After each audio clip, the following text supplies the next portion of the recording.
তো ওই নদীর ওপারটা নিয়ে নিয়ে লাভ রাখি এই যে টানা এই বাচ্চাদের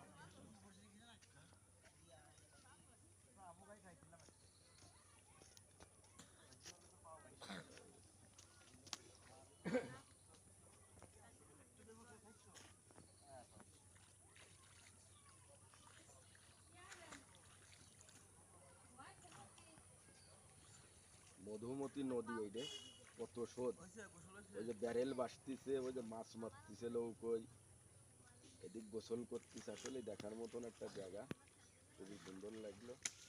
এদিকে পাটকাঠি 400 টাকা মন, এইগুলো এবারের পাটকাঠি, এই যে খুব সুন্দর।